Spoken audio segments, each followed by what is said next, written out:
and gentlemen, welcome. Today is my distinct pleasure to introduce a man who is recognized. The battle of evolution is only one skirmish in a much larger war. Science simply makes no use of the hypothesis of God. Ask yourself, what has intelligent design given us? Nothing. We cannot accept intelligent design as an alternative scientific theory. They will never accept that we have a better argument. They just pester us and they waste our time.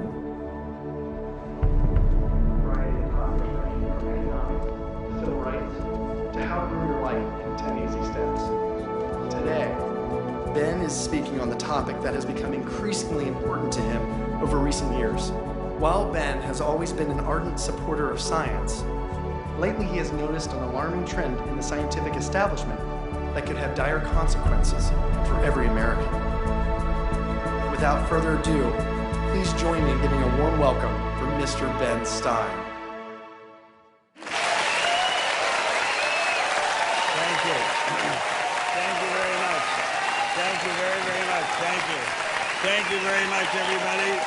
Thank you very much, gangsters. Thank you very, very much. Freedom is the essence of America. We're talking about freedom of speech, freedom of assembly, freedom from fear, freedom of religion. Martin Luther King said, America is essentially a dream, and he said it is a dream of freedom and equality, and freedom is the way to equality. And America simply would not be America without freedom. In every turning point in our history, the decision has always been about freedom. Freedom is what makes this country great. Freedom has allowed us to create, to explore, to overcome every challenge we have faced as a nation. But imagine if these freedoms were taken away. Where would we be? What would we lose? Well, unfortunately, I no longer need to imagine. It's happening. We are losing our freedom in one of the most important sectors of society, science. I have always assumed that scientists were free to ask any question, to pursue any line of inquiry without fear of reprisal. But recently, I've been alarmed to discover that this is not the case. It all began when I met evolutionary biologist Richard Sternberg in Washington, D.C. His life was nearly ruined when he strayed from the party line while serving as editor of a scientific journal affiliated with the prestigious Smithsonian Museum of Natural History. Your office was over there? That's correct. This here is the West Wing. Directly ahead of us is the West Wing of the Natural History Museum. So now you're not there anymore because you're a bad boy. No, I'm not. No, I was exiled. You're a bad boy. You question the powers that be. What was Dr. Sternberg's crime? He dared to publish an article by Dr. Stephen Meyer, one of the leading lights of the intelligent design movement. The paper ignited a firestorm of controversy merely because it suggested intelligent design might be able to explain how life began. As a result, Dr. Sternberg lost his office, his political and religious beliefs were investigated, and he was pressured to resign. The questioning of Darwinism was a bridge too far for many. The mentioning of intelligent design that occurs at the end of the paper was over the top. And I think the intelligent design proponents have raised a number of very important questions. And you wanted to get those questions brought up and discussed. Placed on the table. Placed on the table. People were so upset about it. They were so upset that you could see they had a physical, emotional reaction. Wow. They were saying that Stephen C. Meyer is a well-known Christian, that Stephen C. Meyer is an intelligent design proponent, that Stephen C. Meyer is a Republican. It was all couched in terms of religion, politics, and sociology. The way the chair of the department put it is that I was viewed as an intellectual terrorist. Terrorist? Because of giving the topic of intelligent design some modicum of credibility. What happened to Dr. Sternberg was terrible, but surely it was just an isolated case.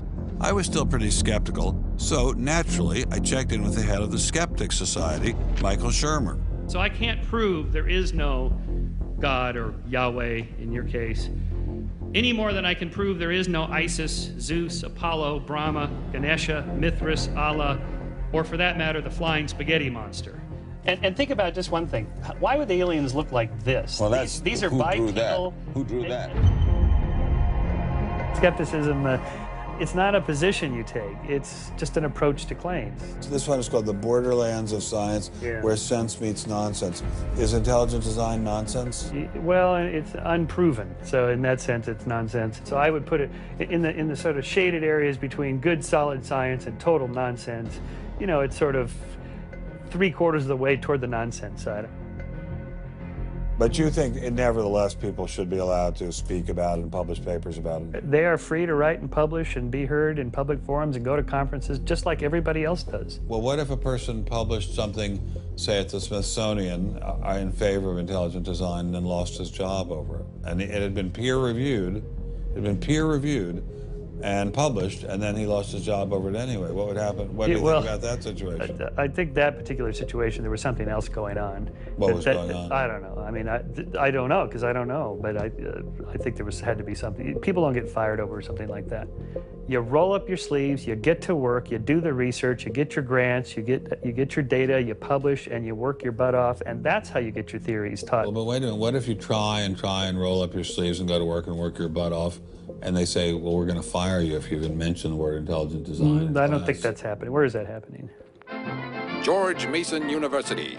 Throughout its 50-year history, our mission has remained clear: to prepare a diverse population of students to think and to grow in a climate of unbridled academic freedom. After Dr. Caroline Crocker simply mentioned intelligent design in her cell biology class at George Mason University, her promising academic career came to an abrupt end. My supervisor invited me into his office. He said, "I'm going to have to discipline you for teaching creationism." And I said, I mentioned intelligent design on a couple of slides, but I did not teach creationism. He said, "Nonetheless, you have to be disciplined." At the end of the semester, I lost my job. Not only did this well-loved professor lose her job at George Mason, she suddenly found herself blacklisted, unable to find a job anywhere. So whenever I interviewed for a job, I would be offered it, usually on the spot. Since this has happened, and since people can Google my name, I'm finding that when I send my credentials, I do get interviews, I get many interviews, but I never get offered a job. I don't tell them about my science sin. I was only trying to teach what the university stands for, which is academic freedom. There's nothing to be learned in neurosurgery by assuming an accidental origin for the parts of the brain that we work on. It wasn't just biologists who were feeling the Darwinist wrath. When neurosurgeon Michael Egnor wrote an essay to high school students saying doctors didn't need to study evolution in order to practice medicine, the Darwinists were quick to try and exterminate this new threat.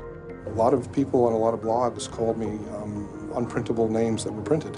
There are a lot of very, very nasty comments. Other people suggested that people call the university I work at and suggested perhaps it's time for me to retire.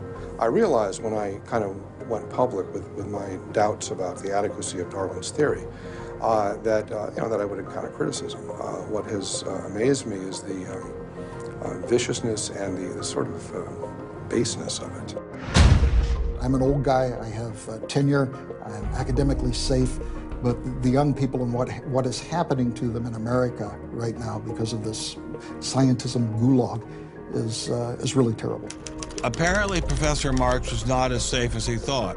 A few months after this interview, Baylor University shut down his research website and forced him to return grant money once they discovered a link between his work and intelligent design. In order to attract grants, you have to market yourself. So you put up sites and call yourself labs and groups and things like that in order to get visibility. And in my entire experience in academia, I never went to any superior and asked them any permission to put up any of these labs. So the fact that this was singled out, let alone shut down, is jaw-dropping. It's astonishing. I have never been treated like this in my about 30 years in academia. Shut up, you freak! I say shut up! It's a man! If you peel back the onion, I think that there is no doubt that the center of this is my work in what some would call intelligent design. People really get emotional about this. Whenever you say intelligent design in a room of academics, them's fighting words. Creationists. Astronomer Guillermo Gonzalez found himself in a fierce shootout with Iowa State University following the publication of his book, arguing that the universe is intelligently designed. Despite a stellar research record that has led to the discovery of several planets, his application for tenure was denied, putting his career in jeopardy. I worried about my tenure a little bit in 2005 when the petition was being circulated because I viewed that as a strategy of Hector Avalos and his associates to try to poison the atmosphere on campus against me because he knew I wasn't tenured yet and I was very vulnerable. I have little doubt that I would have tenure now if I hadn't done any professional work on intelligent design. Dr. Gonzalez had this advice for scientists who might be thinking about following his example. If they value their careers, they should keep quiet about their intelligent design views. We know there are times and places to be quiet, and other times and places when we can make noise if we want to. Will you show us? Of course. Boys and girls, how would you like to show some of the ways we know of being quiet? It's the kind of thing where you just learn to keep your mouth shut. In addition to those scientists who were willing to appear on camera, we encountered many more who didn't dare show their face for fear of losing their jobs. You use an intelligent design perspective to get the research done, but you're not allowed to talk about it in public. And so there is definitely incentive, if you think about it, for people to remain within the mainstream. You know, what's he up to? What is he thinking? Is he one of them? That kind of thing. If I write intelligent design, they hear creationism. They hear religious right. They hear theocracy. So it appears Mr. Shermer, the self-styled skeptic, was wrong on this one. Intelligent design was being suppressed in a systematic and ruthless fashion. But maybe intelligent design should be suppressed. I didn't like what was happening to these scientists, but on the other hand, we don't want our kids being taught that the Earth is flat or that the Holocaust never happened. It was time to ask the scientific establishment what was so bad about intelligent design. Intelligent design people are not genuine scientists. Intelligent design is a racket. It's just propaganda. The only intelligent thing about it is to have got people to call it that. It's really very stupid as well. Everybody knows science education in America is appalling. What we don't need at this time is intelligent design in the classrooms. To present intelligent design stunts their educational growth. It stunts their intellectual growth. But what I don't understand is how these animals could have been on Earth millions of years before man. And the Bible says the whole Earth was created in only 6 days. It wasn't just the educational aspects of intelligent design that had scientists concerned. Many suspected the movement masked a much larger agenda. Intelligent design is a set of excuses to squeeze creationism into the classrooms. Get intelligent design in the schools today, and we can have school prayers tomorrow. Any other complaints? Can you imagine anything more boring? The boredom attached to ID is supreme. It is so boring that I can't even bother to think about it much anymore. It's just utterly boring. Love is in the air, everywhere I look around. Love is in the air, every sight and every sound. Love was in the air, all right, but none of it was directed toward intelligent design. There seemed to be a lot to hate about ID, and nearly all of that hatred was focused on one place: The people from the Discovery Institute, the people who are doing the intelligent design, they're all varnish and no product. The Discovery Institute is a propaganda mill. It's an institution designed to suck in money from religious investors and turn it into a sanitized, somewhat secular version of the creation story to get it into the schools. If they have a way of understanding nature that's superior to the one that we all are making lots of discoveries using, great. Bring it on.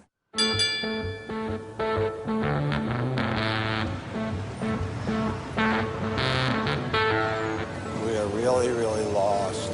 I think it's on 3rd. I think it's on 3rd. I think it's down there. I have no idea where this place is.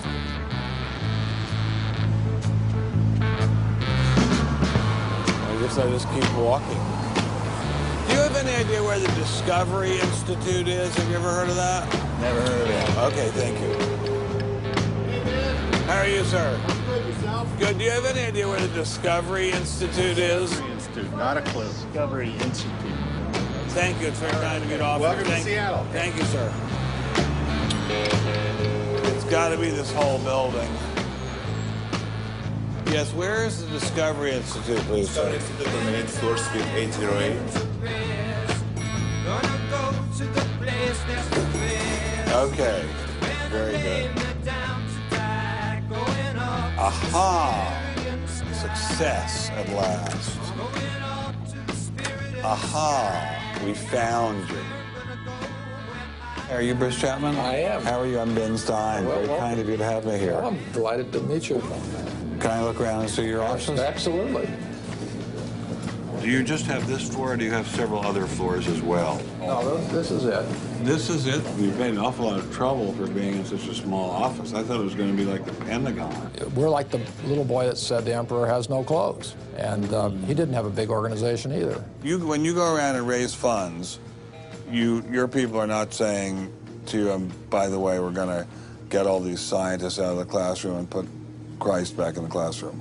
Well, I don't know that Christ has ever been in the science classroom. This is not a religious argument. This is something that people, we have fellows who are Jewish or agnostic or various other things. There are people, there are Muslim scientists. There are people of all kinds of backgrounds who agree that Darwin's theory has failed. And so why would you bring religion into it? You don't need religion. This is a red herring, Ben. People who don't have an argument are reduced to throwing sand in your eyes. Well, if the Discovery Institute could get its wish about this subject, what would your wish be? Well, on this subject, as on others, we'd like people to be able to have a robust dialogue and even a debate where the evidence, the best evidence, in this case, the best scientific evidence is made available to people. Well, surely no one questions there should be a debate.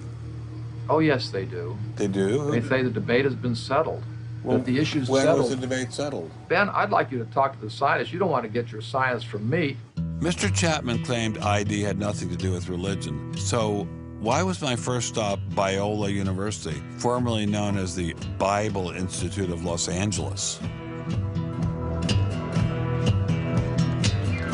Your own personal Jesus.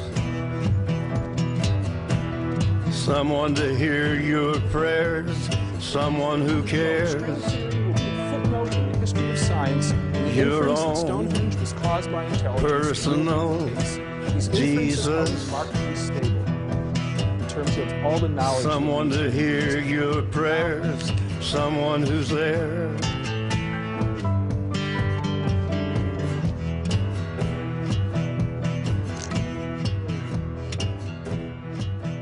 How much money have you ever gotten from Jerry Falwell? $0. How about Pat Robertson? 0. Are you a minister? No.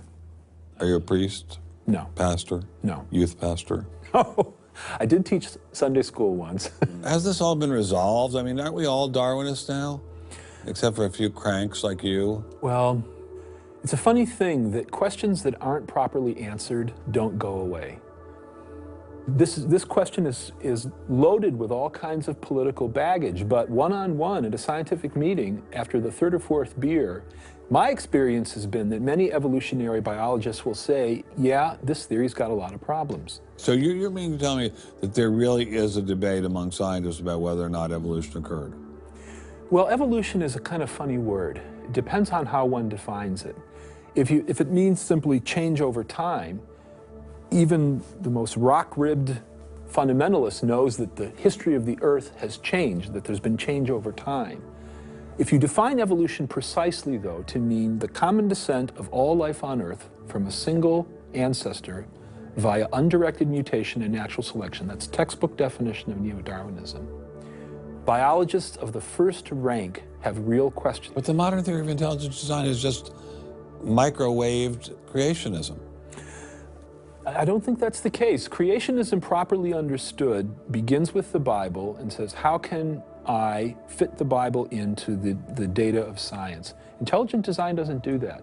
Intelligent design is the study of patterns in nature that are best explained as a result of intelligence. So intelligent designers believe that God is the designer? Not necessarily.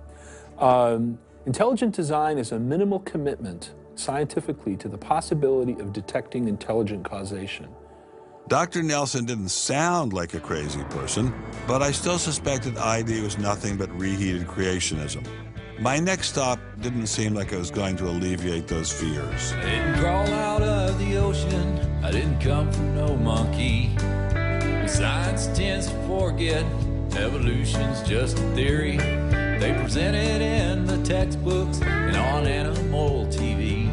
Like it's fact, but tell me, were you there 12 million BC? Evolution is, from an intelligent design perspective, is perfectly acceptable if the sense is that how did the design get implemented? The issue is there real design there, and are these material mechanisms like natural selection, are these adequate to account for everything we see in biology? And our argument is no, it's not. But Darwin produced all this evidence from his travels and his studies at the Galapagos that evolution explained things. If you look at the history of science, people often have a good idea and then they decide just to run with it. And they say, we're going to apply this everywhere. And so Darwin takes his idea of natural selection and says, I'm going to explain all of life with it. I mean, physics used to be Newtonian physics. Newton was physics. And then you got to look to Einstein, general relativity. It's not, Newton isn't enough. Well, I think likewise what we're finding with Darwin is that he had some valid insights, but it's not the whole picture. Okay, Darwinism may not be the complete picture, but what made these guys think they had the missing pieces?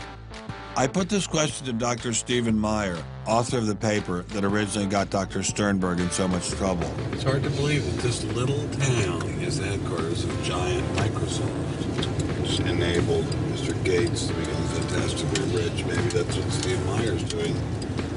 Maybe this is somehow going to make him fantastically rich. We'll pin him down like a butterfly on a butterfly board. A butterfly on a killing board.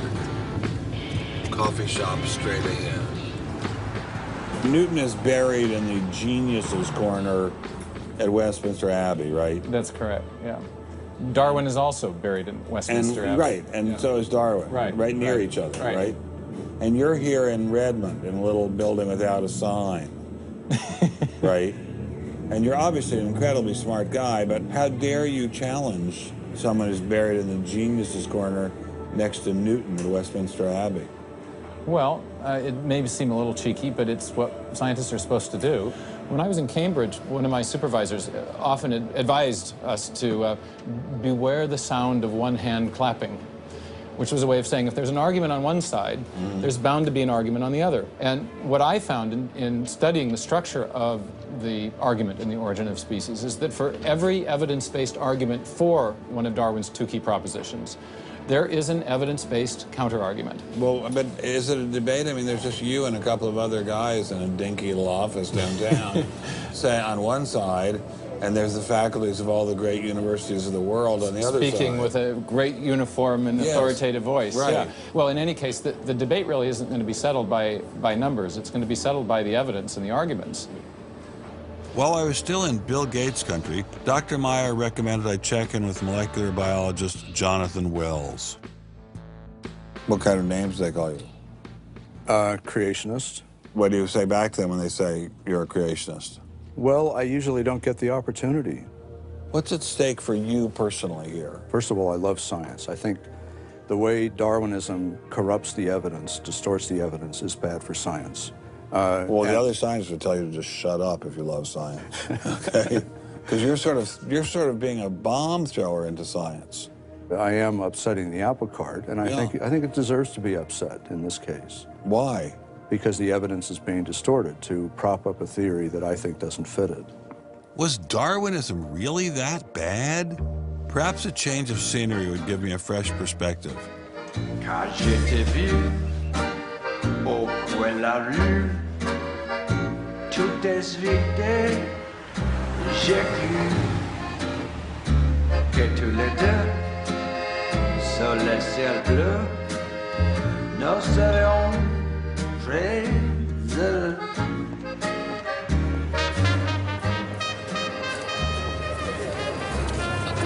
Mr. Berlinski, I assume? How are you, sir?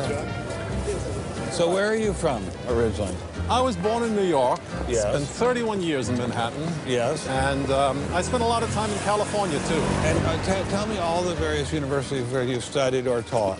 No, I was at Princeton, then I had a professorship at Stanford, and then I left Stanford, and I taught at Rutgers.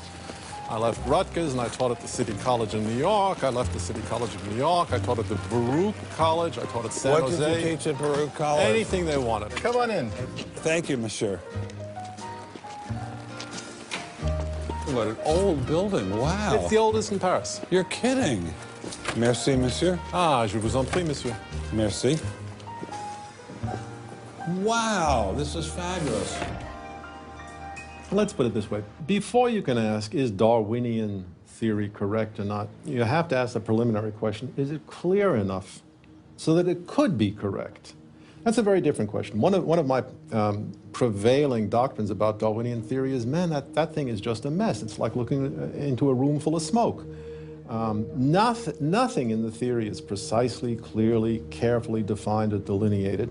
It lacks all of the rigor one expects from mathematical physics, and mathematical physics lacks all of the rigor one expects from mathematics. So we're talking about a gradual descent down the level of intelligibility until we reach evolutionary biology. We don't even know what a species is, for heaven's sakes. So his theory is smoke, but elegant smoke. There's a certain elegance to it, but you know, I think Einstein had the appropriate remark. He preferred to leave elegance to his tailor. A room full of smoke? That certainly wasn't what I was hearing from prominent Darwinists like Richard Dawkins. Evolution is a fact. It's a fact which is established as securely as essentially any other fact that we have in science. Richard Dawkins is so confident that evolution is a fact, and that therefore God doesn't exist, that he has devoted his entire life to spreading the evolution gospel. I'm an atheist with respect to the Judeo-Christian God because there is not a shred of evidence in favor of the Judeo-Christian God. It is completely right to say that since the evidence for evolution is so absolutely, totally overwhelming, nobody who looks at it could possibly doubt that if they were sane and not stupid. So the only remaining possibility is that they're ignorant, and most people who don't believe in evolution are indeed ignorant. But the people I spoke with weren't ignorant. They were highly credentialed scientists. So there had to be something else going on here. So you think the whole theory of evolution is false, or just certain parts of it? Well, again, evolution is a slippery word. I would say minor changes within species happen. But Darwin didn't write a book called how existing species change over time. He wrote a book called The Origin of Species. He purported to show how this same process leads to new species, in fact, every species. And the evidence for that grand claim is, in my opinion, almost totally lacking. How does Darwin or Darwinism say life began? Well, he didn't know, and in fact, nobody knows. So Darwinism, strictly defined, starts after the origin of life and deals only with living things. Well, how can there be a theory about life without a theory about how life began? Well, a grand overarching evolutionary story, of course, does include the origin of life, but Darwin's theory doesn't begin until you have the first cell. Well, does someone have a theory about how life began?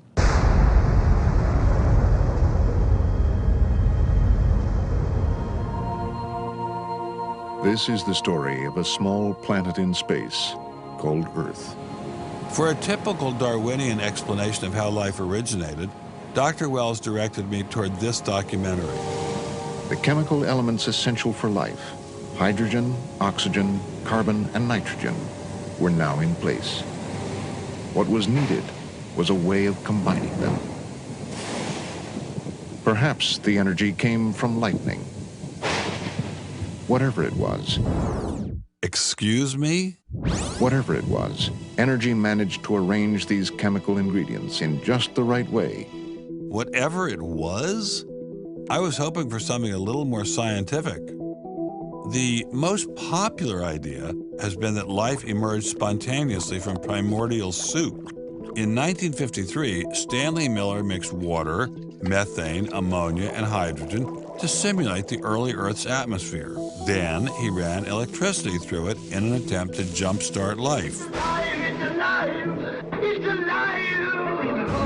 It didn't work. While the initial results seemed promising, 50 years later, most serious scientists have abandoned this approach in favor of alternate theories. Prominent Darwinist Michael Roos attempted to explain one of them to me. He wasn't kidding. How did we get from an inorganic world to the world of the cell? Well, one popular theory is that it might have started off on the backs of crystals. My crystal ball.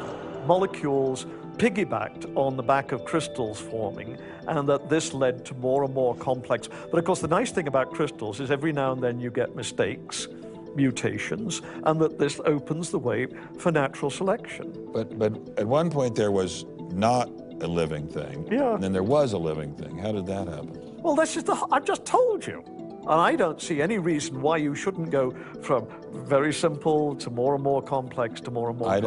I don't either, but I don't know how you get from mud to a living cell. That's my question. Yes, well, I've told you. I think it was on the back try of one more crystals. time. On the backs of crystals. On the backs of crystals is at least one hypothesis, yes. So that's your theory, and you think that is more likely and less far-fetched than intelligent design? I think it is. I wouldn't put Ben Stein's money on Dr. Roos's joyriding crystals, but it did make me wonder, what were the chances of life arising on its own? It's been speculated that probably there would have to be a minimum of about 250 proteins to provide minimal life function. If that's really true, then I think it's almost inconceivable that life could have happened in some simple step-by-step way. Okay, so the simplest form of life requires at least 250 proteins to function. What's so difficult about that? Welcome to the Casino of Life. Who wants to spin for a chance to win? Oh, sure. I'll give it a shot. What do I win? Take a look at this. Huh? How about the world's first single-cell organism? This perfectly aligned string of proteins could be yours. Now, take a spin.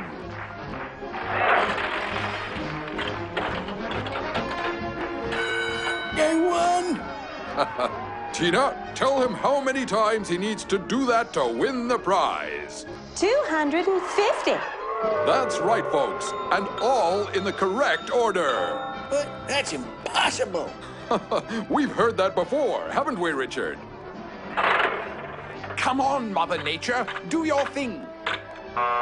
You stupid machine! I hate you!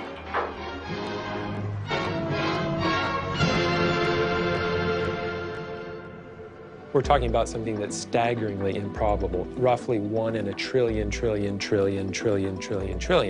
Let all of life choose a million, a trillion. The number is essentially zero. Something has to skew nature to choose the ones that work. So, in the game of life, it looks as if the house always wins. Luckily, some serious scientific minds have figured out a way to beat the odds.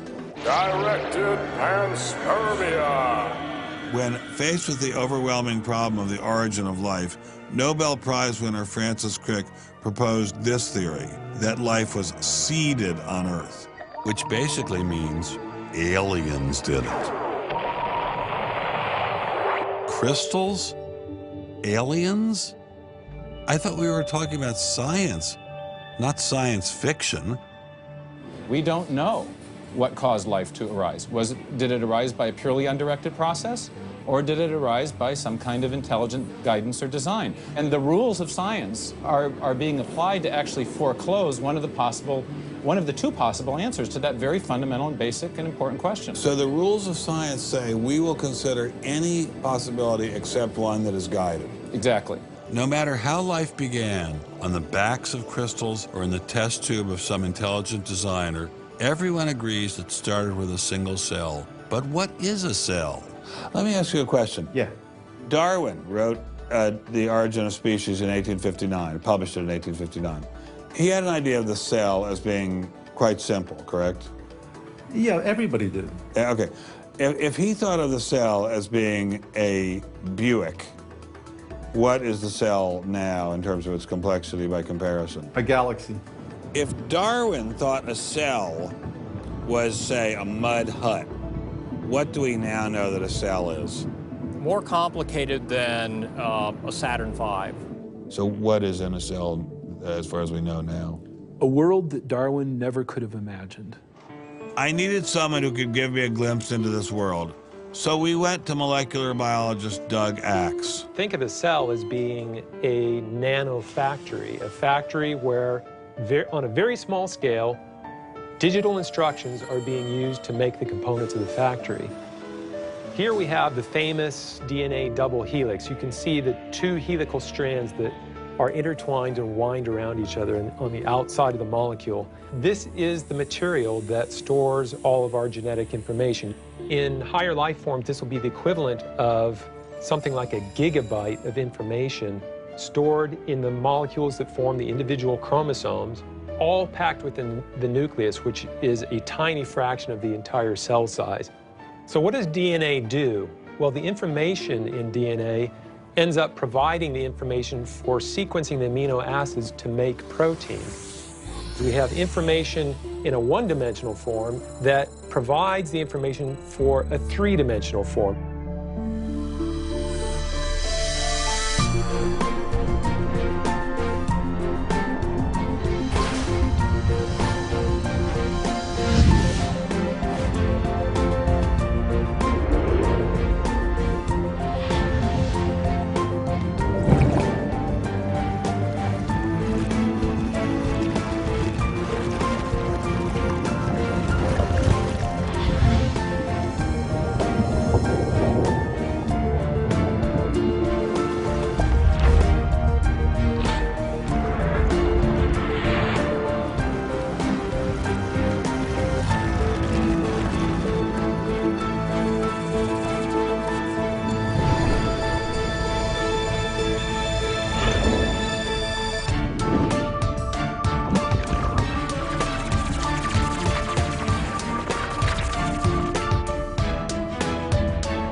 I'm finally just beginning to grasp the complexity of the cell.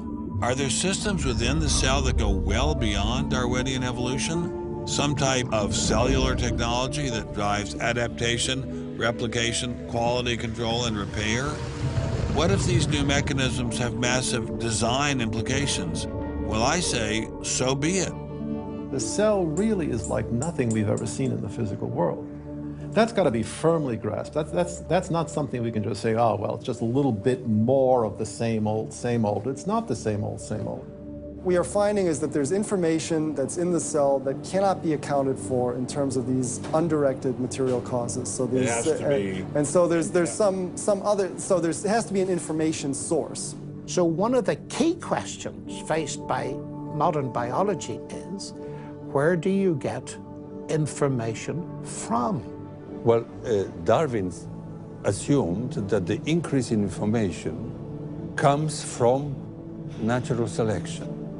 But natural selection reduces genetic information, and we know this from all the genetic population studies that we have. And where does the new genetic information going to come from? Well, that's the big question. So when we find information in the DNA molecule, The most likely explanation is that it too had an intelligent source. I mean, we need engineering principles to understand these systems, okay? I mean, it's only because of our advancements in nanotechnology that we can even begin to appreciate these systems. But using intelligent design didn't seem to stop the scientists I spoke with, so why all the controversy? Suppose we find, simply as a matter of fact, that our scientific inquiries point in one direction. Which is that there is an intelligent creator. Why should we eliminate that from discussion? Streng verboten? How come? Why? Streng verboten. Very good. What does streng verboten mean? Strongly forbidden. Strongly forbidden. You've got two possible hypotheses. You've got a wall through the middle of through your brain, in effect, through your thinking. You say, well, you can't consider anything on this side of the wall. Only hypotheses on this side of the wall are permissible for consideration. What about academic freedom? I mean, can't we just talk about this? Their reply is that science is not a democratic process. Oh, really? And that there is a consensus view. But wait a minute, we are to subscribe to the wait a second, view. but Darwin challenged the consensus view, and that's how we got Darwinism. If Darwin wanted to challenge the consensus today, how would he do it? Science isn't a hobby for rich aristocrats anymore. It's a multi-billion-dollar industry. And if you want a piece of the pie, you've got to be a good comrade. Scientific ideas. How we get them to you, the people. Every idea must be inspected to ensure that it is safe. All theories must pass through a series of checkpoints. First, the Academy. Getting a controversial theory through the Academy can be dangerous. Few people know this better than Congressman Mark Souder. He uncovered a targeted campaign led by individuals within the Smithsonian and the National Center for Science Education to destroy Dr. Sternberg's credibility. If you want peer reviews, if you want to be published, if you want to go to respected institutions, the core view does not tolerate dissent. There's kind of a, this is the way it is, and anybody who's a dissenter should be squashed. Are you going to be on my side if I let you up? Sure, Tick, sure. I'm on your side. Just let me up. I'll do anything you say. Souder isn't the only one who has witnessed the Academy's tactics. Journalist Larry Witham has seen similar behavior during his 25 years of covering the evolution controversy. Once you're thick in science, you can't question the paradigm. But if you want to get grants, if you want to be elected to high positions, if you want to get awards as a promoter of public education of science, you can't question the paradigm. People cannot be trusted to form their own opinions. This business about open-mindedness is nonsense. Why is the scientific establishment so afraid of free speech? There is this fear that if one aspect of the theory is closely scrutinized, there's going to be an unraveling. Who are you? Oh, I am the great and powerful Wizard of Oz. I interviewed dozens and dozens of scientists, and when they're amongst each other or talking to a journalist who they trust, they'll speak about, it's incredibly complex, or molecular biology is in a crisis. But publicly, they can't say that. Keeping a keen eye on the Academy, our various watchdog organizations. Listen to Eugenie Scott of the National Center for Science Education. The NCSE has been at the heart of virtually every evolution controversy over the past 25 years, vigorously defending the Darwinian gospel. We have had a lot of business, unfortunately, at NCSE in the last few years, because virtually every state in which science education standards has come up for consideration has had a big fight about the coverage of evolution in them. NCSE was started by a group of scientists and teachers who were very concerned because in the late 70s and early 80s there were a lot of attempts to pass equal time for creation science and evolution laws. And clearly this is something that neither scientists nor teachers liked. It wasn't exactly help the creationists are coming, but it's, kind of along those lines. Most scientists just throw up their hands and say, creationists, they drive me crazy, you handle it. We've worked a lot with science education organizations. The most important group we work with is members of the faith community, because the best kept secret in this controversy is that Catholics and mainstream Protestants are okay on evolution. Are you sure about that, Eugenie?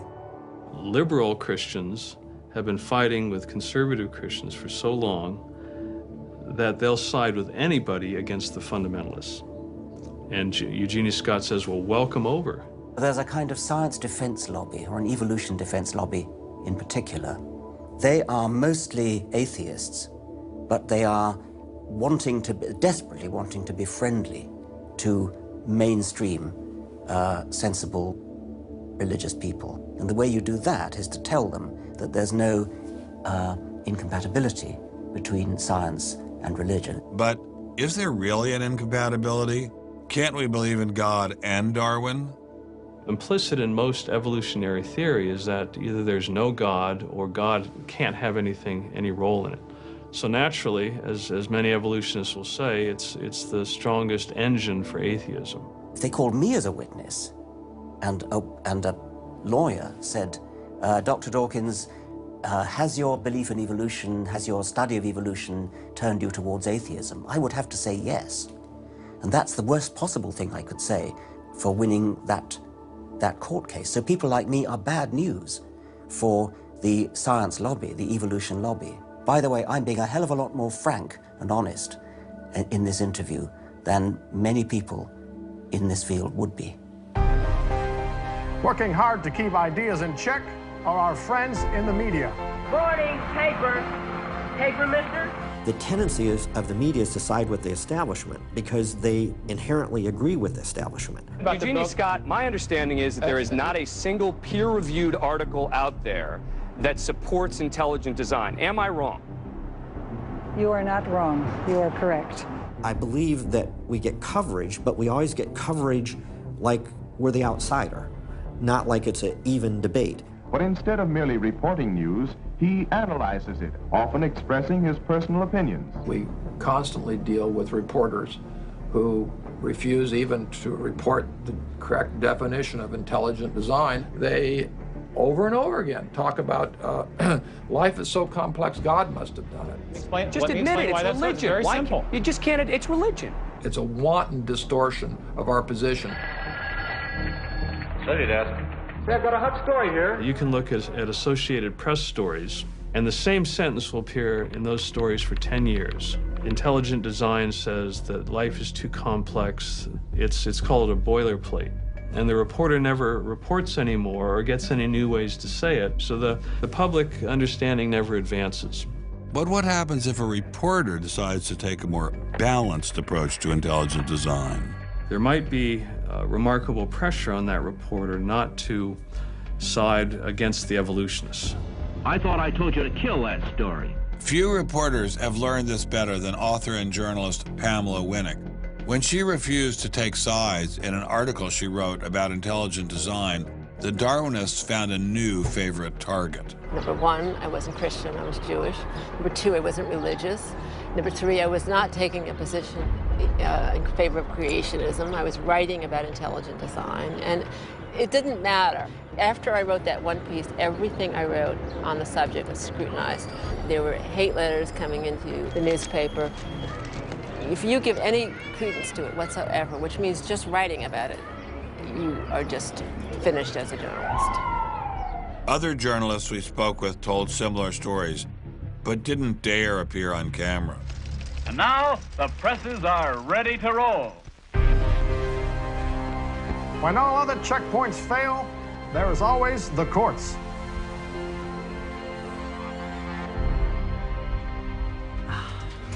We have spent an enormous amount of time trying to prove to the court what everybody already knows, that intelligent design is a particular religious belief. But I thought scientific questions were settled by the evidence, not by taking people to court and suing them. How do other countries deal with such disputes? Dr. Marcy Giertuk, a population geneticist who now represents Poland in the European Parliament, was able to shed some light on this topic. The censorship of teaching criticism of evolution is and always was much stronger in, say, in your country, in the United States, than it ever was in Poland. Why? Why would the censorship? That is because you have a political correctness in your country. These issues are brought to court, And the court says what you can and what you cannot teach. We want to know what you teach, what books you use, how you teach it. We never had that sort of way of deciding scientific issues in Poland. We never had the courts involved. So you are saying that as far as the teaching of science is concerned, Poland is freer academically than the United States? I think in this particular issue of evolution, I think this is true. But how effective are the courts in deciding such matters? What about the general idea that intelligent design is doomed as a result of several recent legal setbacks? I think court cases don't decide anything. I mean, if you look at the Scopes trial, who won that trial? It wasn't the evolutionists. I mean, it was the Tennessee law was upheld, barring evolution. And yet, in the popular imagination, Scopes is the hero. Inherit the Wind, that movie, which is really bogus history based on the Scopes trial, has carried the day. These issues go much deeper than any decision by a judge. The evolution debate does seem to run much deeper than the courts, much deeper even than science. To generate this level of hostility, ID must threaten something at the very core of the Darwinian establishment. The entire globe is today the site of a momentous conflict. It is the challenge of ideas.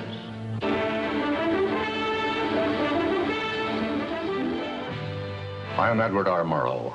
For a little while, I would like to review with you the great conflict of our times, one which demands and must get the attention and the involvement of each one of us. This conflict over the principles of evolution has become a religious war. It really is no longer about scientific investigation. It is total competition with an antagonist who is putting into it everything within his capability. The situation has reached a point where many of evolution's top apologists have switched from defending Darwinism to attacking religion in what they see as a bid to stamp out intelligent design at the source. Richard Dawkins is the best example of this. His recent book, The God Delusion, has sold over 1 million copies worldwide. The God Delusion is my long-expected, long-worked-on full frontal attack on religion. To me, science is about trying to explain existence, and religion is about trying to explain existence. It's just that religion gets the wrong answer. But is Dawkins correct? Are science and religion really at war? For an appraisal of this continuing and protracted conflict, we can go to a reporter who has watched the growing conflict with the perception of a trained military observer. Oxford professor Alistair McGrath, author of The Dawkins Delusion, seemed like the ideal person to answer my question. Richard Dawkins has a charming and very, I think, interesting view of the relationship between science and religion. They're at war with each other, and in the end, one's got to win, and it's going to be science. It's a very naive view. It's based on a complete historical misrepresentation of the way science and religion have interacted. Dawkins seems to think that a scientific description is an anti-religious argument. Describing how something happens scientifically somehow explains it away. It doesn't. But the questions of purpose, intentionality, the question why, still remain there on the table. And I think it was just a catastrophic mistake to have someone like Dawkins address himself to profound issues of theology, the existence of God, the nature of life. He hasn't committed himself to disciplined study in any relevant area of inquiry. He's a crummy philosopher. He doesn't have the rudimentary skills to meticulously assess his own arguments. Genius guy, though. Very smart guy. A little bit of a reptile, but a very smart guy. The opposing point of view in this conflict rests on a fundamentally different vision of man. If you have two distinguished scientists, and in fact you can range many more on each side, as you know, saying exactly opposite things, that's telling me that the conflict is not between science and belief in God. Otherwise, you'd expect all scientists to be atheists. But it's a worldview conflict. It's between scientists who have different worldviews. You've got two competing explanations of the evidence. One says design, one says undirected processes. Both of them have larger philosophical or religious or anti-religious implications. So you can't say that one of those two theories is scientific and the other is unscientific simply because they have implications. Both have implications. People who tell you, for example, that science tells you all you need to know about the world, or that science tells you that religion is all wrong, or science tells you there is no God, those people aren't telling you scientific things. They are saying metaphysical things, and they have to defend their positions for metaphysical reasons. What is being presented to the public is, first comes the science, and then comes the worldview. I would want to argue that that may not be the case, that it may actually be the other way around, that the worldview comes first and is influencing the interpretation of science. My deep regret is some people are so deeply entrenched in their own worldviews that they will simply not countenance alternatives. I'm actually a person of the left, and not even a particularly religious person. I think of myself as kind of humanist. And I think it's sending a very bad message to religious people who are interested in science, that in some sense, in order to do science credibly, they have to leave their religious beliefs at the door. The founders of early modern science, Sir Isaac Newton, Robert Boyle, Johannes Kepler, Galileo, most of these early scientists all not only believed in God, but they thought their belief in God actually made it easier to do science. You can be religiously motivated and you can do good science. And they have more often gone together than not gone together. Admitting our biases is the best way towards rational discussion, which I would welcome. Rational debate is a nice thought, but it's nearly impossible in the current climate. I'd seen the chilling effect that this unquestioning devotion to Darwinism has had on science, but were there other consequences? No gods, no life after death, no ultimate foundation for ethics, no ultimate meaning in life, and no human free will are all deeply connected to an evolutionary perspective. You're here today and you're gone tomorrow, and that's all there is to it. Dr. Will Provine, professor of the history of biology at Cornell University, gave us another disturbing glimpse into where Darwinism can lead. Oh, I was a Christian, but I never heard anything about evolution because it was illegal to teach it in Tennessee. Dr. Provine's first biology professor changed all that. He started talking about evolution as if it had no design in it whatsoever. And I came up to him and I said, "You've left out the most important part." And he said, "If you feel the same way at the end of one quarter, I want you to stand up in front of the students in this class and tell them this deep lack in evolution." And I read that book so carefully, and I could find no sign of there being any design whatsoever in evolution. And I immediately began to doubt the existence of a deity. But it starts by giving up an active deity, then it gives up the hope that there's any life after death. When you give those two up, the rest of it follows fairly easily. You give up the hope that there's an immanent morality. And finally, there's no human free will. If you believe in evolution, you can't hope for there being any free will. There's no hope whatsoever of there being any deep meaning in human life. We live, we die, and we're gone. We're absolutely gone when we die. Dr. Provine is no stranger to the prospect of death. Nearly a decade ago, he was diagnosed with a large brain tumor.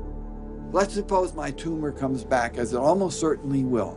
Well, I'm not going to sit around like my older brother did last year, and he was dying of ALS, Lou Gehrig's disease. He wanted desperately to die, but we couldn't help him die. I don't want to die like that. I'm going to shoot myself in the head long before then. I'm going to do something different. I hope these are empty words for my friend, Dr. Provine, because shortly after this interview was recorded, he learned his brain tumor had returned. I don't feel one bit bad about holding the views that I do. There's not anything in the views I hold that makes me, oh, I wish I had free will, or, oh, I wish there were a God. I don't ever wish that. Dr. Provine's deconversion story was typical amongst the Darwinists we interviewed.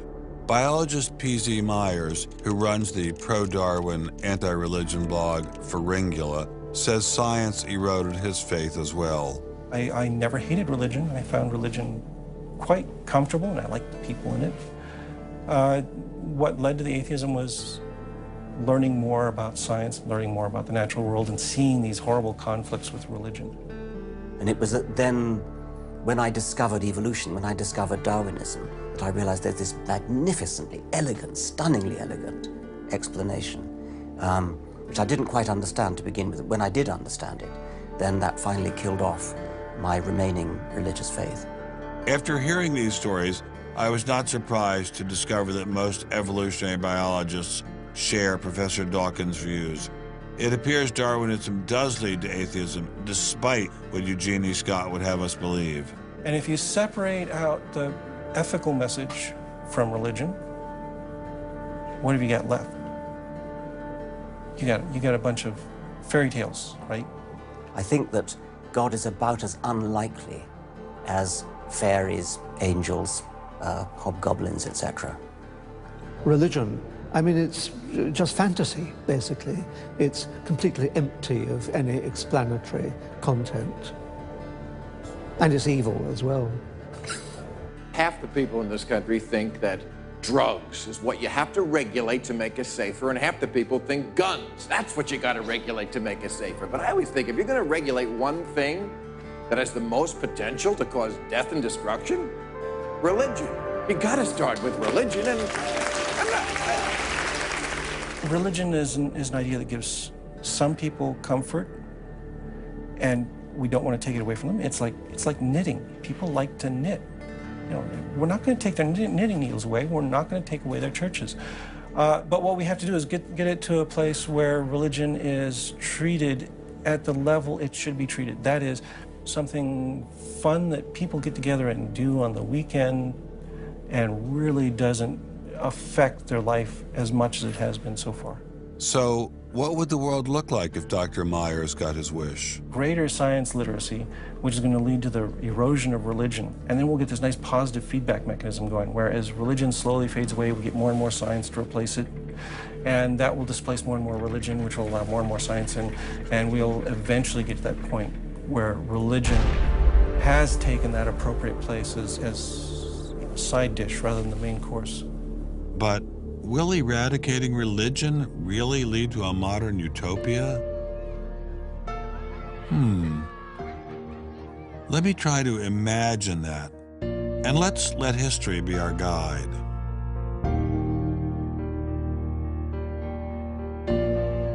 In part, I think Matthew Arnold put his hands on it when he spoke about the withdrawal of faith.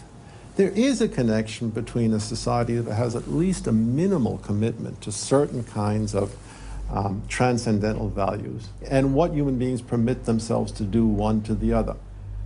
That got me thinking, what other societies have used Darwinism to trump all other authorities, including religion? As a Jew, my mind leapt to one regime in particular. The connection between Hitler and Darwin is, of course, historically a difficult connection because they were separated by a good many years. One was English, one was German. Nonetheless, if you open Mein Kampf and read it, especially if you can read it in German, the correspondence between Darwinian ideas and Nazi ideas just leaps from the page. Of course, you have to add every historical caution. Not everyone who read Darwin became a Nazi. Obviously not. No one is making that case. Darwinism is not a sufficient condition for a phenomenon like Nazism, but I think it's certainly a necessary one. This was a connection I had to explore personally.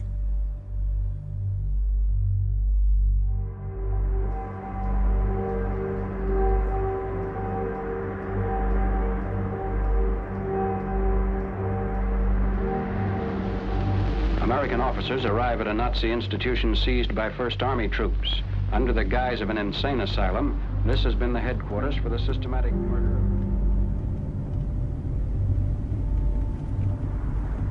So what is this place? During Second World War, 15,000 people were killed here. Why were they killed? They were killed because they were people with handicaps, Why kill them? What's the point of killing them? People who were not able to work, people who were not able to live by themselves, that they were useless eaters. Useless eaters. And life unworthy of living. This idea grew up in the 20s. So long before National Socialism, biologists, anthropologists, they thought that maybe mankind could, or the government could interfere into the growth of the population. I see. And they had the utopia that they would have a society without illness and without handicap. Alles Lebensschwache geht in der Natur unfehlbar zugrunde. Wir Menschen haben gegen dieses Gesetz der natürlichen Auslese in den letzten Jahrzehnten furchtbar gesündigt. Wir haben unwertes Leben nicht nur erhalten, wir haben ihm auch Vermehrung gewährt. Die Nachkommen dieser Kranken sahen so aus, die tiefer stehen als jedes Tier. So this was a Darwinian concept? Yes. And also a Malthusian concept, very much Malthusian. Malthusian? Thomas Malthus, who said that there was a shortage of resources, English philosopher, so there was a shortage. Yes, but the Nazis, they relied on Darwin. They relied on Darwin? Yes, Darwin and German scientists. Patients were led down this hallway to Nazi doctors who decided who would live and who would die. They were accompanied by 15 nurses. Nurses, yes. Nurses, male and female nurses. So nurses were helping lead them to their doom. Yes.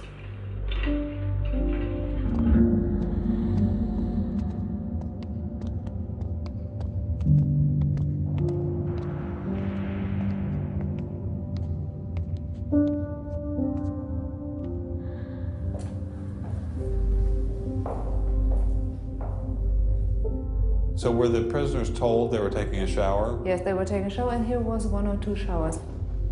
So how many people were brought into this room? 60 to 70.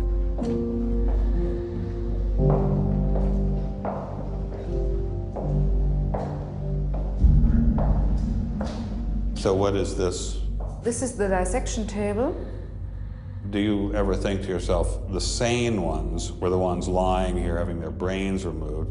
The insane one was Dr. Gorgas and all the other people did? No, I don't think that, because I think those people who killed here, they were very sane, because they had their purposes. They had purposes? Yes. I don't think they were insane.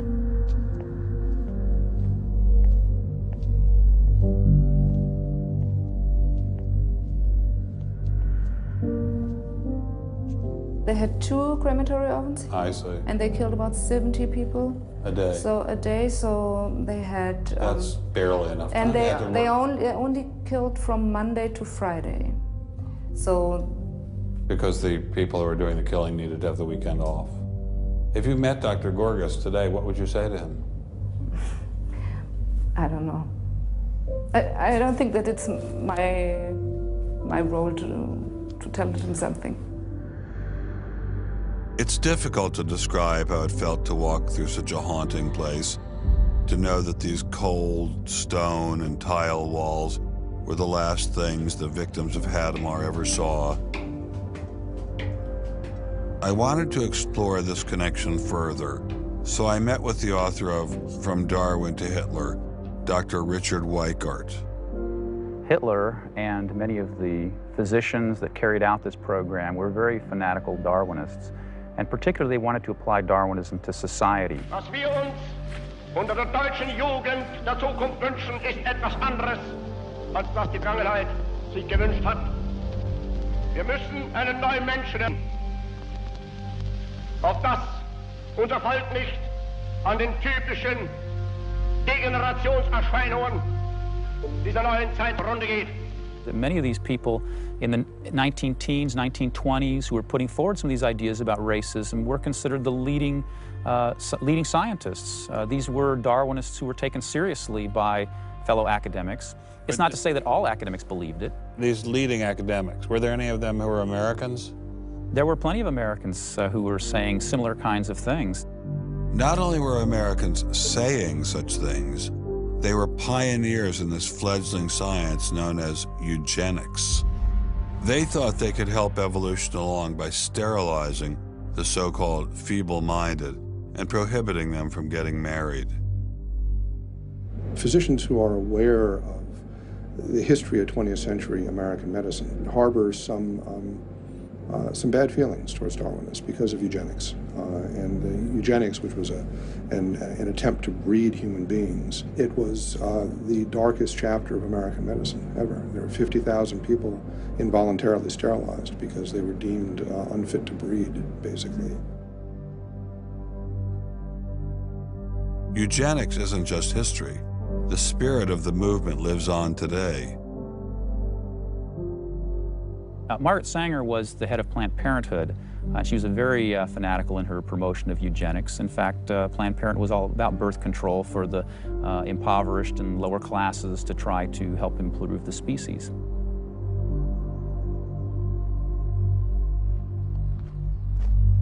From Hadamar, I traveled with Dr. Weikart to Dachau, where the Nazis applied the ideas of eugenics on a massive mechanistic scale.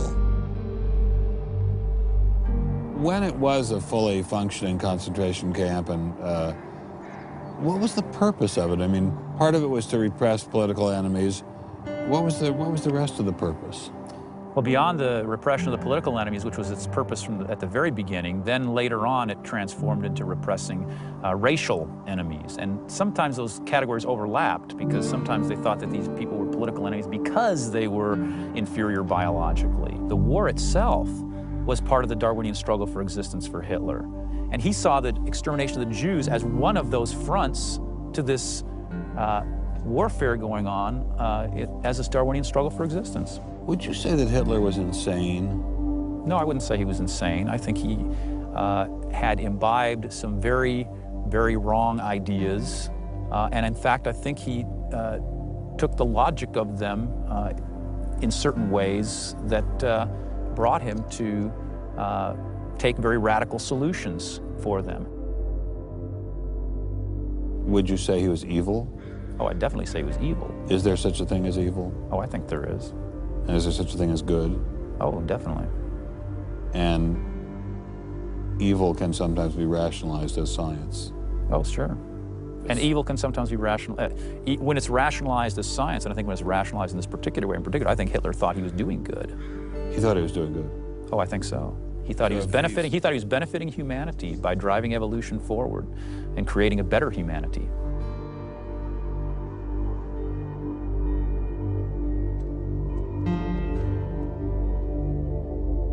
Before leaving Dachau, I stopped by the memorial commemorating the thousands of Jews who were killed there in excruciating conditions. I know that Darwinism does not automatically equate to Nazism. But if Darwinism inspired and justified such horrific events in the past, could it be used to rationalize similar initiatives today? There's a good German expression, so fängt es immer ein. I mean, it always begins in the same way. Something to remember in the context of United States discussions of euthanasia and abortion. It always begins in the same way. There seems to be an excellent argument for getting rid of useless people by killing them. Or at least it seems excellent to the people advancing the argument. It's the love affair with death and, the euthanasia and this movement going on, which I find appalling. And the idea is that, immediately rid our society of anybody who might be a drain and think of people in economic terms. And I think that's where some of the Darwin fits in, actually. It's just a devaluing of human life. First of all, if you take seriously that evolution has to do with, the transition of life forms and that life and death are just natural processes, then one gets to be liberal about abortion and euthanasia. All of those kinds of ideas seem to me follow very naturally from a Darwinian perspective, a deprivileging of human beings, basically. And I think that people who want to endorse Darwinism have to sort of take this kind of viewpoint very seriously. And when we see an elite, and it is an elite that controls essentially all the research money in science, saying there is no such thing as moral truth, science will not be related to religion. I mean, it's essentially official policy of the National Academy of Science that religion and science will not be related. I mean, hey, that cuts off a lot of debate, doesn't it? What's going to happen if this doesn't change?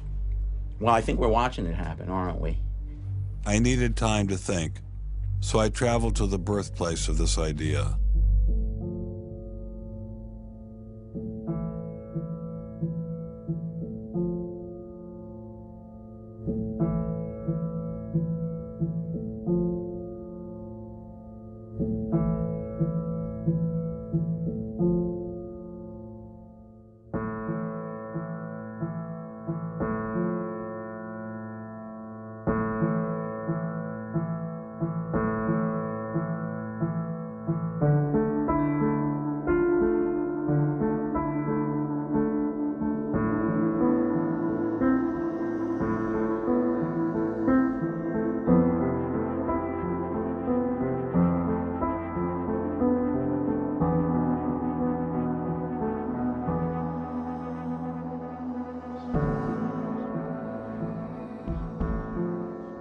With savages, the weak in body or mind are soon eliminated. We civilized men, on the other hand, do our utmost to check the process of elimination. We build asylums for the imbecile, the maimed, and the sick. Thus, the weak members of civilized societies propagate their kind. No one who has attended to the breeding of domestic animals will doubt that this must be highly injurious to the race of man. Hardly anyone is so ignorant as to allow his worst animals to breed. Charles Darwin, The Descent of Man, 1871.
Throughout the Cold War in Germany, there was this wall erected to keep ideas out. It was erected by people who held an ideology that were afraid of a competition from other ideas that would come into their society.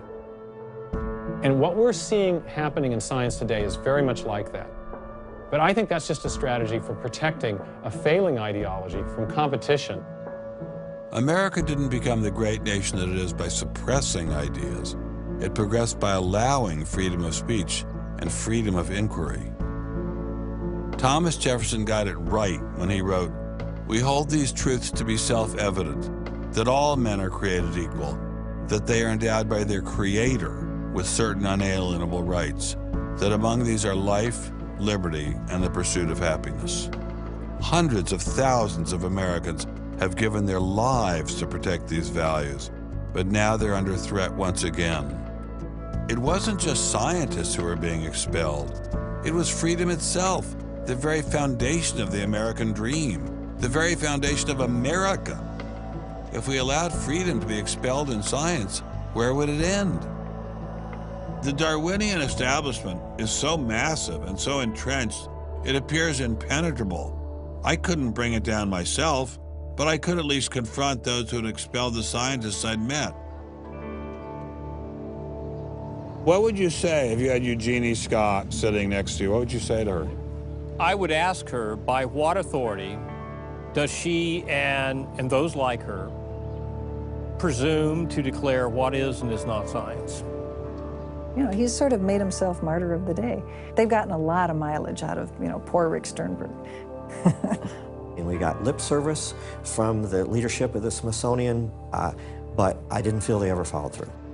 We went into the Smithsonian looking for answers, but we ran into the same stone wall as Congressman Souter. We're not authorized to do this, so it's a stop. I'm going to the office with you, please.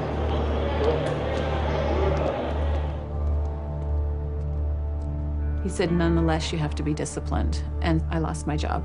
We did get an interview with a spokesman from George Mason, but it was impossible to knock him off his script. Her contract was not renewed. It was simply not renewing her contract, which she's satisfied. Her contract was not renewed, had nothing to do with the controversy of that topic of intelligent design. I have never been treated like this in my about 30 years in academia. We received a similar reception at Baylor University. They refused to admit that what had happened to Dr. Marks had anything to do with ID. Certainly the conversations I've had, this has not, the intelligent design situation has not been the thrust of the conversation. I mean, it's a procedural issue, and that's the way we dealt with it. Funny, that's not how Dean Kelly put things in his original email to Dr. Marks.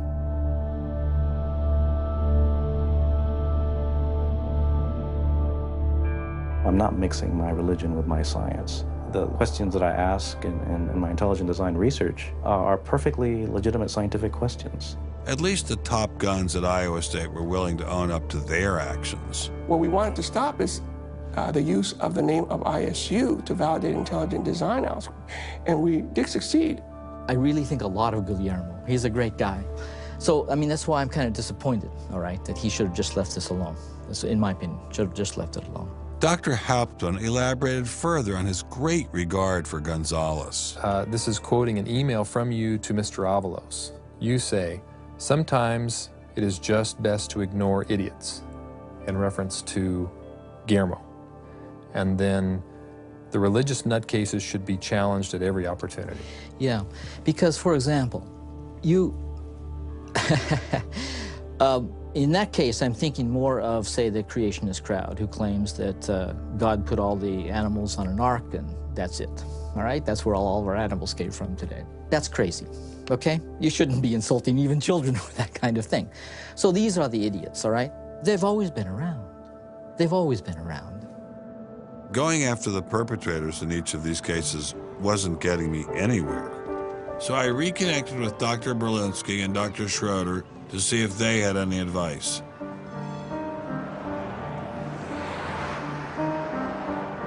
There's a boundary to what science will accept right now. I think the parallel is exactly this wall coming down. Ask any Berliner on from the east side what it meant to have the wall come down. If it is possible to make a break in the wall that will allow academia to ask these fundamental questions that exist and allow them in the science classrooms as well. It'd be nice to see the scientific establishment lose some of its prestige and power. It'd be nice to see other questions being opened up. Above all, it'd be nice to have a real spirit of self-criticism penetrating the sciences. What can I do to bring down the wall? Is there anything I can do? Make it apparent to the world that a wall exists. There are vast numbers of persons who talk about academic freedom. And there is academic freedom as long as you're on the correct side of the wall. But if you're on the wrong side of the wall, as we mentioned a few moments ago, you lose tenure, and that's a given. I took Dr. Schroeder's words to heart. Obviously, I couldn't take down the wall myself, but I could confront one of its modern architects.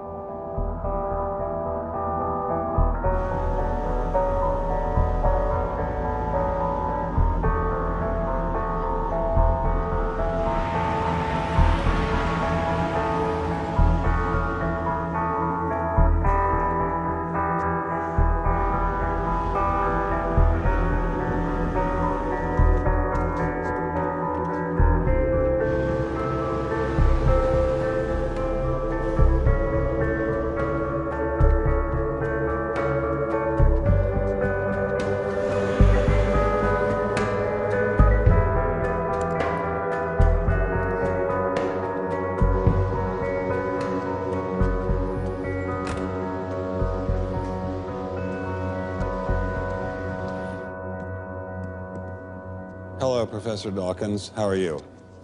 I'm Ben Stein. I'm so sorry to keep you waiting. How are you? Fine, thank you. You have written that God is a psychotic delinquent invented by mad, deluded people. No, I didn't say quite that. I said something rather better than that. Oh, well, please tell us what you said. Please tell us what you said. Well, I would have to read it from the book. No, please. The God of the Old Testament is arguably the most unpleasant character in all fiction. Jealous and proud of it, a petty, unjust, unforgiving control freak, a vindictive, bloodthirsty ethnic cleanser, a misogynistic, homophobic, racist, infanticidal, genocidal, filicidal, pestilential, megalomaniacal, sadomasochistic, capriciously malevolent bully. So that's what you think of God? Yeah. How about if people believed in a God of infinite lovingness and kindness and forgiveness and generosity, sort of like the modern day God? Why spoil it for them? Why not just let them have their fun and enjoy it? I mean, I don't want to spoil anything for anybody. I write a book, people can read it if they want to. I believe that it is a liberating thing to free yourself from primitive superstition. So religion is a primitive superstition? Oh, I think it is, yes. So you believe it's liberating to tell people that there is no God? I think a lot of people, when they give up God, feel a great sense of release and freedom. Why do you think that? I mean, what's your dad? What's your scientist? What's your data? I think, well, I've had a lot of letters saying that, and I've... There are 8 billion people in the world, Dr. Dawkins. How many letters have you had? No, I haven't done that. That's quite true. Professor Dawkins seemed so convinced that God doesn't exist that I wondered if he would be willing to put a number on it. Well, it's hard to put a figure on it, but I mean, I'd put it as something like, 99% against or something. Well, how do you know it's 99% against, say, and not 97%? No, I did. You asked me to put a figure on it, and I'm not comfortable putting a figure on it. I think I just think it's very unlikely. What? But you couldn't put a number on it? No, of course not. No. So it could be 49%. Well, it would be. I mean, I think it's unlikely, and it's quite far from 50%. How do you know? I don't know. I mean, I put an argument in the book. Well, then who did create the heavens and the earth? Why do you use the word who? You see, you immediately beg the question by using the word who. Well, then how did it get created? Well, by a very slow process. Well, how did it start? Nobody knows how it started. We know the kind of event that it must have been. We know the sort of event that must have happened for the origin of life. And what was that? It was the origin of the first self-replicating molecule. Right. How did that happen? I told you we don't know. So you have no idea how it started? No. Nor has anybody. Nor has anyone else. What do you think is the possibility that intelligent design might turn out to be the answer to some issues in genetics or in evolution? It could come about in the following way. It could be that at some earlier time, somewhere in the universe, a civilization evolved by probably some kind of Darwinian means to a very, very high level of technology and designed a form of life that they seeded onto, perhaps this planet. Now, that is a possibility and an intriguing possibility. And I suppose it's possible that you might find evidence for that if you look at the details of biochemistry, molecular biology. You might find a signature of some sort of designer. Wait a second. Richard Dawkins thought intelligent design might be a legitimate pursuit? And that designer could well be a higher intelligence from elsewhere in the universe. Well, but that higher intelligence would itself have had to have come about by some explicable or ultimately explicable process. It couldn't have just jumped into existence spontaneously. That's the point. So Professor Dawkins was not against intelligent design, just certain types of designers, such as God. So the Hebrew God, the God of the Old Testament, he doesn't exist in your view? Certainly. I mean, that would be a very unpleasant prospect. And the Holy Trinity of the New Testament, nothing like that. Do you believe in any of the Hindu gods? Like Vishnu? How can you ask such a question? You don't, right? How could I? I mean, why would I, given that I don't believe in any others? You don't believe in the Muslim God? No. I mean, why do you even need to ask? Well, I just wanted to be sure. So you don't believe in any God anywhere? Any God anywhere would be completely incompatible with anything that I've said. I assume. Yeah. I just wanted to make sure you don't believe in any God anywhere. No. What if after you died you ran into God? He said, "What have you been doing, Richard? I mean, what have you been doing? I've been trying to be nice to you. I gave you a multi-million-dollar paycheck over and over again with your book, and look what you did." Bertrand Russell had that point put to him, and he said something like, "Sir, why did you take such pains to hide yourself?" But if the intelligent design people are right, God isn't hidden. We may even be able to encounter God through science, if we have the freedom to go there. What could be more intriguing than that?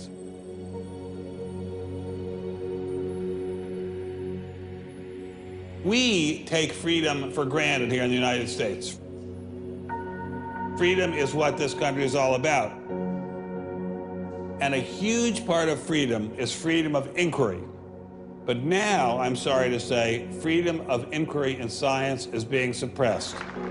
Behind me stands a wall that encircles the free sectors of this city, part of a vast system of barriers. There are people out there who want to keep science in a little box where it can't possibly touch a higher power, cannot possibly touch God. Those barriers cut across Germany in a gash of barbed wire, concrete, dog runs, and guard towers. If you believe in God, and you believe that there is an intrinsic order in the universe, and you believe that it's the role of science to try to pursue and understand better that order, you will be ostracized. I'm frightened by this, but I'm not going to let it stop me from investigating and from speaking. The wall cannot withstand freedom. What I'm asking for is the freedom to follow the evidence wherever it leads.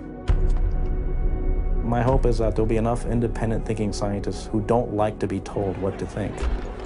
People on both sides of the argument being prepared to talk and listen. And above all, a willingness to keep these dialogues open. It might allow a lot of very good scientists to be scientists who aren't being allowed to be scientists right now. I don't care what they end up as being. I don't care if they end up being religious, a young earth creationist. If they have thought their way through the issues and get there, I'm all for them. And why do I think we're going to win in this struggle? Because truth crushed to earth will rise again. To find out what's true has a value all of its own. If it has additional good consequences, so be it. Because no lie can live forever. And I believe that science gives us one perspective on the world, and our religious insight gives us another perspective on the world. And by putting the two together, they will see more deeply and more truly. And if we will stand up for freedom, freedom is the victor. And if we all do that, we will overcome.